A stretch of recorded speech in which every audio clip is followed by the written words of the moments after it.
This is a video about divide and conquer algorithms and problem solving and how that might be applied in programming. So we're going to talk about divide and conquer algorithms, 3 examples, and how they might be used. So divide and conquer basically means you're taking a problem, creating sub-problems out of it, solving the sub-problems, and perhaps putting them all together to come up with an overall solution. So binary search is about trying to find an element in a list of elements. So here we've got numbers 1, 2, 3, 4, 7, 8, 9. And if we want to find the number 2, one strategy is to go from the beginning and try each one. Unfortunately, with that strategy, you might have a million elements and it will take you a million comparisons to find your element. So binary search is to try and solve that problem and be a little bit more efficient by taking half the list, half the list, half the list. So let's have a look at how that works. So we're going to look for 2 in this list. So you take the middle element and ask, is that our element that we're looking for? So in this case is 4, 2. And is the middle element larger or smaller than the element we're looking for?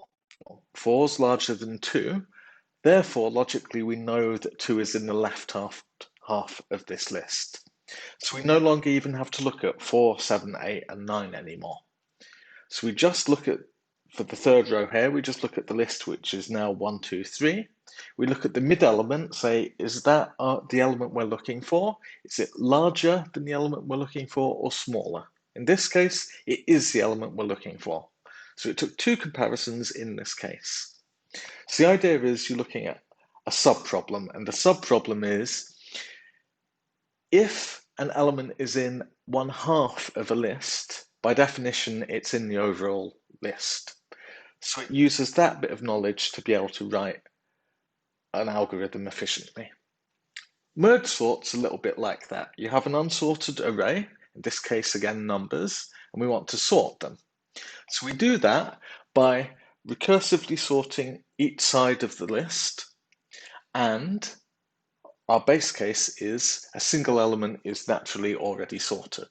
So if we take the array 5, 2, 1, 4, 3, and we can split it into 2, 2, 5, and 1, 4, 3. So taking the left side first, to sort this, we split it into 2 again, 2 and 5. The number 2 and the number 5 are, by definition, sorted. And then we merge those 2 together. When we merge 2 and 5, we merge them in order. So then 2, 5, well, that is the order. So we switch 5, 2 to 2, 5 because we've merged it back together in order. On the right-hand side, we have 1, 4, and 3.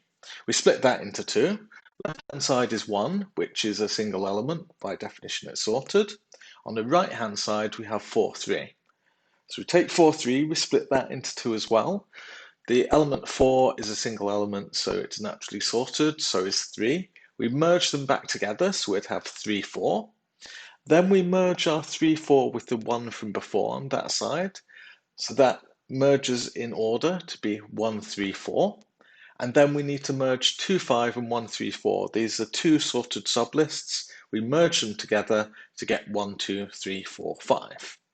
So what we're doing is halving the array each time to make the process of sorting easier.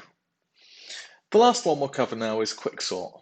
So quicksort's about pivoting around an element and partitioning. So you have the same set of numbers as before, 5, 2, 3, 4, 1, and we want to sort them into order. So you take the mid element and then sort the list into elements smaller than the pivot and larger. So left-hand side will be 1, 2. The right-hand side will be 4, 5.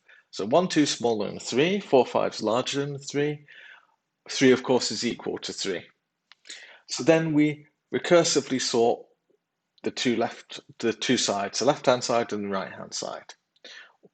1, 2 can be split with the pivot as 2. 1 is less than 2, 2 is equal to 2, and nothing's more than 2. Again, single elements are naturally sorted, therefore we'll have that left-hand side sorted. On the right-hand side, 4, 5. So 4, 5, 4 is equal to a pivot, which is 4. 5 is more than. So we put them together and then we have the sorted result. So quicksort recursively sorts the two sides of the list.